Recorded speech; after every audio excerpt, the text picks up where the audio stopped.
তারকা সন্তানদের প্রেমের খবর নতুন নয়। বলিউডের অন্দরে কান পাতলেই এমন খবর শুনতে পাওয়া যায়। অনেকদিন ধরে গুঞ্জন উঠছে বলিউড অভিনেত্রী পলক তিওয়ারির সঙ্গে প্রেম করছেন অভিনেতা সাইফ আলী খানের পুত্র ইব্রাহিম আলী খান। তবে এ নিয়ে বরাবরই চুপ থেকেছেন ইব্রাহিম ও পলক। তারকা সন্তানদের প্রেমের গুঞ্জন নিয়ে বরাবরই নীরব থেকেছেন সাইফ। তবে এবার পলকের মা অভিনেত্রী শ্বেতা তিওয়ারি মুখ খুললেন। ভারতীয় এক গণমাধ্যমে তিনি জানান, পলক মানসিকভাবে এখনো শক্ত। কিছু মন্তব্য প্রতিবেদন তার আত্মবিশ্বাসে আঘাত করবে। বয়সে অনেক ছোট পলক। অভিনেত্রীকে বাচ্চা বলে তার মা বলেন, এই সময়ে সম্পর্কে জড়ানোর খবরগুলো খুবই নির্মম। আমি জানি না পলক এসব কতটা সহ্য করতে পারবে। ওয়ালটন ফ্যানের অ্যারোডাইনামিক ব্লেড ঘরের কোনায় কোনায় ঠান্ডা বাতাস ছড়িয়ে হাওয়া বদলে নেয়। সম্পর্কের গুঞ্জন শুনে সে বিস্মিত।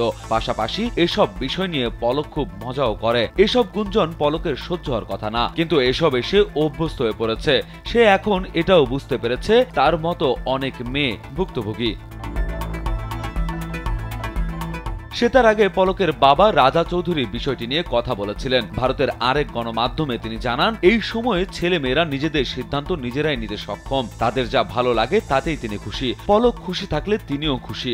সে খারাপ থাকলে রাজাও ভালো থাকেন না। এর আগে একসঙ্গে কনসার্ট ও পার্টিতে দেখা গেছে পলক ইব্রাহিমকে। তারও আগে একসঙ্গে একটি রেস্তোরাঁ থেকে বের হতে দেখা গেছে এই যুগলকে। ওই সময় পলক দাবি করেছিলেন ইব্রাহিম তার ভালো বন্ধু। তার ভাষায় এটি শুধুই বন্ধুত্ব। এগুলো সবই অনুমান করে বলা, তাই এটি নিয়ে মাথা ঘামাই না। আমরা একসঙ্গে ঘুরতে বের হয়েছিলাম, ওই সময় ছবি তোলা হয়, এটুকুই। 2022 সালের জানুয়ারিতে সামাজিক যোগাযোগ মাধ্যমে একটি ভিডিও ভাইরাল হয়। এতে দেখা যায় ইব্রাহিমের সঙ্গে গাড়িতে যাচ্ছেন পলক। ঠিক তখন ফটো সাংবাদিকদের দেখে মুখ লুকিয়ে ফেলেন তিনি। এ নিয়ে পলক তিওয়ারি বলেছিলেন, মাকে মিথ্যা বলেছিলাম যে আমি বাড়ির দিকে রওনা হয়েছি, কিন্তু রাস্তায় অনেক ট্রাফিক জ্যাম ছিল। ওই সময় আমার ছবি তোলায় মুখ ঢেকেছিলাম, কারণ এই ছবিগুলো দেখেই মা আমার খবর রাখেন। ছবিগুলো দেখলে তিনি আমাকে মিথ্যাবাদী মনে করতেন। রোজিদার স্যাফরন চ্যাপ্টার সিনেমার মাধ্যমে বলিউডে পা রাখেন পলক তিওয়ারি। হরর থ্রিলার ঘরানার এ সিনেমা পরিচালনা করেন বিশাল মিশ্রা। তাছাড়াও সালমান খানের কিসি কা ভাই কিসি কা জান সিনেমায় দেখা যায় পলককে।